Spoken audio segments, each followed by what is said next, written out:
মাকে নিয়ে যাচ্ছি অনেক দূরে। তুমি যাচ্ছ পালকিতে মা চড়ে, দরজা দুটো একটুকু ফাঁক করে। আমি যাচ্ছি রাঙা ঘোড়ার পরে, টপ্প দিয়ে তোমার পাশে পাশে। রাস্তা থেকে ঘোড়ার ঘুরে ঘুরে রাঙা ধুলোয় মেঘ উড়িয়ে আসে। সন্ধে হলো, সূর্য নামে পাটে, এলেন যেন জোড়া দিঘির মাঠে। ধুধু করে যেদিক কানে চাই, কোনখানে জনমানব নাই। তুমি যেন আপন মনে তাই ভয় পেয়েছ, ভাবছ এলেন কোথাও। আমি বলছি ভয় করো না মাগো, ওই দেখা যায় মরা নদীর সোটা। চোর কাটাতে মাঠ রয়েছে থেকে, মাঝখানেতে পথ গিয়েছে বেঁকে। গরু বাছুর নেই কোনোখানে, সন্ধে হতেই গেছে গায়ের পানে। আমরা কোথায় যাচ্ছি কে তা জানে, অন্ধকারে দেখা যায় না ভালো। তুমি যেন বললে আমায় ডেকে, দিঘির ধারে ওই যে কিসের আলো। এমন সময় হারে রে রে রে, ওই যে কার আসতেছে ডাক ছেড়ে। তুমি ভয় পালকিতে এক কোণে, ঠাকুর দেবতা স্মরণ করছো মনে। বেয়ারাগুলো পাশের কাঁটা বনে, পালকি ছেড়ে কাঁপছে ধরো ধরো। আমি যেন তোমায় বলছি দেখি, আমি আছি, ভয় কেন মা করো।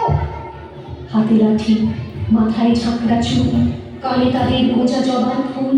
আমি বলি দাঁড়া, খবরদার, এক পা কাছে আসিস যদি আর, এই চেয়ে দেখ আমার তলোয়ার, টুকরো করে দেব তোদের সেরে। শুনে তারা লম্ফ দিয়ে ওঠে, চেঁচিয়ে উঠল হারে রে। তুমি বললে যাসনি খোকা উড়ে, আমি বলি দেখো না চুপ করে। ছুটিয়ে ঘোরা গেলেন তাদের মাঝে, ঢাল তলোয়ার ঝনঝনিয়ে বাজে। কি ভয়ানক লড়াই হলো মাঝে, শুনে তোমার গায়ে দেবে কাঁটা। কত লোক যে পালিয়ে গেল ভয়ে, কত লোকের মাথা পড়ল কাটা।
এত লোকের সঙ্গে লড়াই করে ভাবছ খোকা গেলই বুঝি মরে।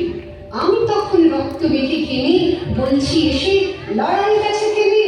তুমি শুনে পালকি থেকে নেমে চুমু খেয়ে নিচ্ছ আমায় করে, বলছো ভাগ্যে খোকার সঙ্গে ছিল, কি দুর্দশাই হতো তা না হলে। রোজ কত কি ঘটে যাহা তাহা, এমন কেন সত্যি হয় না আহা। ঠিক যেন এক গল্প হতো তবে, শুনত যারা অবাক হতো সবে। দাদা বলতো কেমন করে হবে, খোকার গায়ে এত কি জোর আছে। পাড়ার লোকে সবাই বলতো শুনে, ভাগ্যে খোকা ছিল বই